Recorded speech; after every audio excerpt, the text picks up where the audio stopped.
On va être transposé là dans trois périodes. 1968, donc c'est la date de l'affiche et de la sortie donc du film. Au XVIIe siècle, parce que donc le film, le contexte, c'est le XVIIe siècle. Et puis, je vais bien sûr parler du Moyen Âge. Je suis médiéviste. Alors cette affiche du film, qui est l'affiche de la sortie donc du film d'Angélique et le Sultan, donc en Belgique. Cette affiche, je vais essayer de la décrypter. Cette affiche, c'est d'abord, alors peut-être pour replacer un petit peu, c'est le film Angélique, Marquise des Anges. C'est donc toute la série des Angéliques. Je ne sais pas si tout le monde connaît Angélique et Marquise des Anges. Ce sont des films, donc 5 films tournés entre 64 et 68. 68, c'est important aussi. Et donc c'est l'histoire donc de cette jeune femme Angélique. C'est donc la saga. Alors il faut dire aussi, alors pour ceux qui ne connaissent pas, il faut dire que Angélique c'est la plus grosse vente de librairies, de littérature, si on ose dire de littérature, mais c'est 150 millions de livres vendus, et c'est disons que ça a été diffusé absolument dans tout le monde. Alors, Angélique, très rapidement, Angélique, c'est une jeune femme, très jeune femme, mariée donc à un homme plus âgé. Elle est de la noblesse. Elle est mariée à un homme plus âgé, noble aussi, plus fortuné qu'elle. Et puis, donc, il va l'entraîner dans toute une suite d'aventures. Et là, c'est donc le cinquième film, et c'est Angélique et le Sultan. Alors, l'affiche, dès qu'on voit donc en gros Angélique et le Sultan. Et on sait que donc Angélique va être, et là on le voit tout de suite, aux prises avec le sultan. Donc ça fait partir, ça met, on va dire, en marche tout un imaginaire. Hein. Le sultan, le spectateur sera plongé donc dans des aventures où effectivement on voit déjà le côté orientalisant du film. Donc c'est tout un imaginaire, et on le voit bien là aussi par la posture d'Angélique. Hein. C'est l'imaginaire, l'esclave, le harem, l'esclavage, les femmes, la nudité, tout ça, on peut dire ce que j'appellerais presque un bazar, hein, une profusion de clichés orientalistes. Le film, on nous dit aussi qu'il est en dialyscope, couleur. Ça renvoie donc au paysage, et ça renvoie donc à un écran large, un écran, la couleur aussi, ce qui va permettre de mieux appréhender donc les paysages.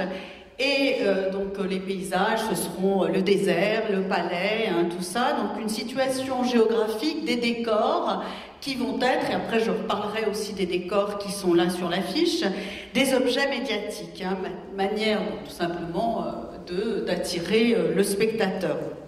Donc là, il y a plusieurs plans dans l'affiche. Au premier plan, donc, on a Angélique.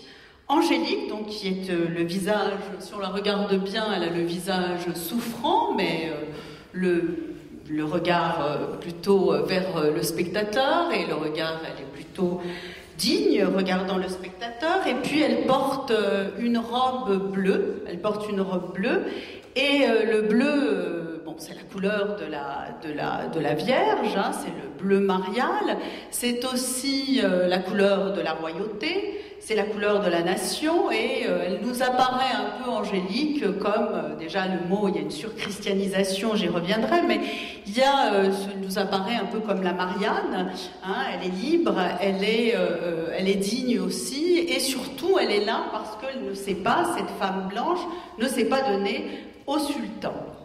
Elle est là parce que le sultan donc l'a désirée. Elle a suivi tout un parcours d'esclaves. Je vais revenir aussi, tout un parcours d'esclavage. Elle a été vendue. Elle arrive donc. Au royaume qui est le royaume de Meknès en fait, hein, et elle arrive au royaume de Meknès, et puis elle a donc été vendue au sultan. Et là, elle a résisté, donc on voit qu'elle est donc condamnée à des coups de fouet, au fer rouge aussi, parce qu'elle refuse d'abjurer sa foi.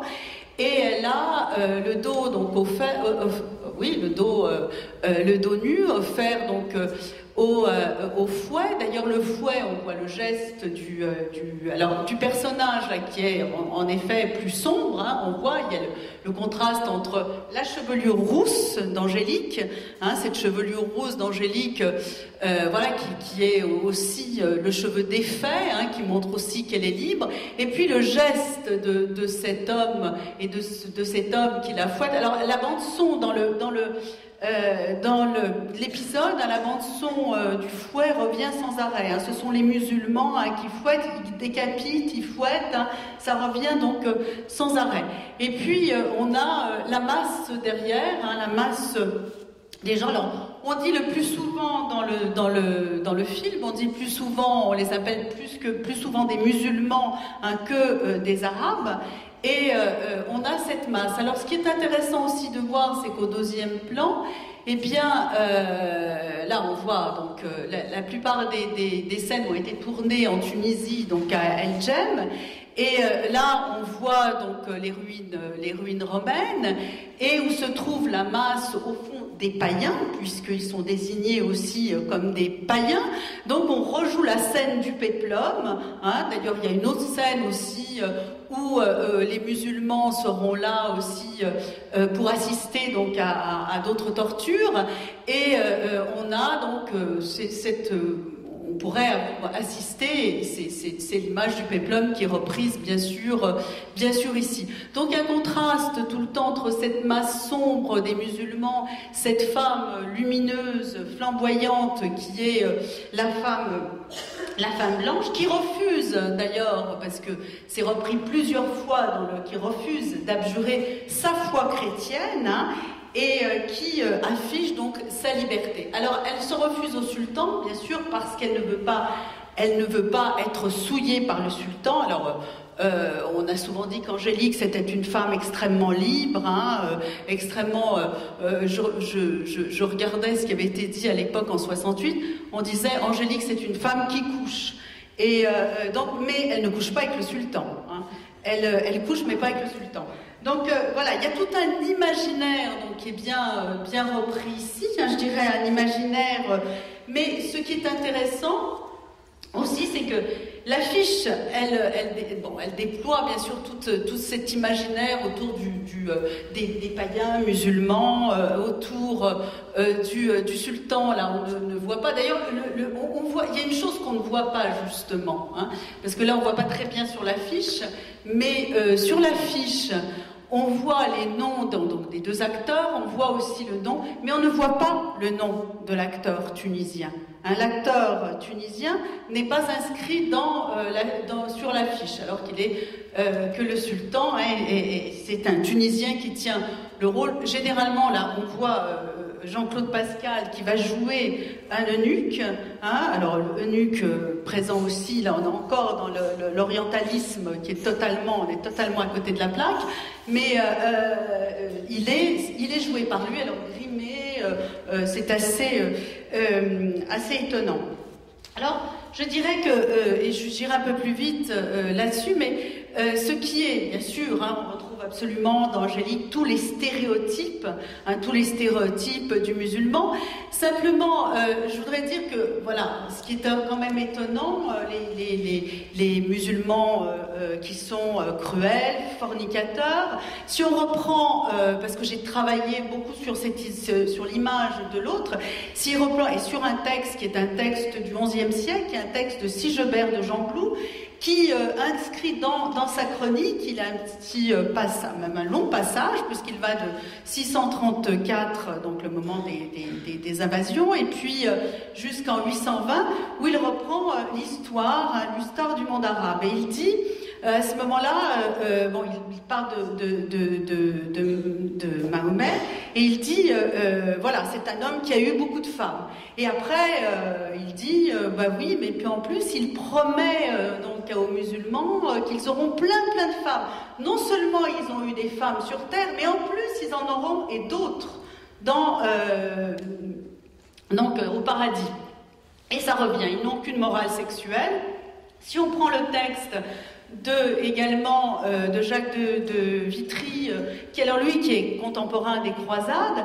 On retrouve aussi exactement les mêmes stéréotypes. Hein. Ce sont dans son Historia Orientalis, hein, il reprend aussi le même thème. Hein. Ils sont violents, fornicateurs, païens, etc. Donc toujours et on voit que dans Angélique, on reprend aussi toujours ce même thème. Alors, je dirais que plus, pour aller un petit peu, puis cette idée qui est reprise aussi dans le thème, c'est qu'ils sont foncés aussi parce qu'ils ont une âme noire, une âme de païen, une âme noire. Il y a aussi cette idée-là. Et il faut voir, alors, ce qui est intéressant de voir, c'est que on est peut-être juste aussi une parenthèse sur, j'essaye d'aller un peu vite, mais juste une parenthèse aussi, le film est tourné en Tunisie, hein, on a plusieurs, on a El Jem, on a aussi Monastir, on a aussi d'autres lieux, et on dit sans arrêt Cap sur Alger. Et Cap sur Alger, Alger, c'est la ville où on ne peut pas aller. C'est la ville où, c'est la ville dangereuse qui revient. On est en 68, la guerre d'Algérie n'est pas loin, bien sûr. Et ce qui est aussi, alors surprenant, c'est que on est dans un véritable et on reprend dans ce film vraiment le choc des civilisations. Hein, tous les stéréotypes sont repris du choc des civilisations. D'ailleurs, en 68, donc à la même époque, on a quand même un autre feuilleton, là, c'est Thibaut des Croisades. Thibaut des Croisades, qui va être, là aussi, on va reprendre aussi tous les stéréotypes. Et si j'ai replongé un peu dans ma période, c'est parce que dans ma période, et on est surpris, on essaye de ne pas faire de l'anachronisme, mais on est surpris de voir que tous les stéréotypes sont là. Et qu'on les retrouve quand on regarde Angélique, hein, on les retrouve, et je trouve que là, dans l'affiche, on retrouve bien déjà tous ces stéréotypes, hein, les païens, le personnage aussi de cette femme libre, hein, on a dit aussi, elle a représenté le premier féminisme de 68, hein, bon, je ne suis pas du tout d'accord avec ça, mais voilà, elle a été, il y a eu une, là aussi on est sous le regard de l'homme, hein, ça c'est évident, il y a une érotisation très très forte qui se fait aussi dans l'idée du danger qu'elle court, hein, en devenant justement souillée par le sultan. Merci.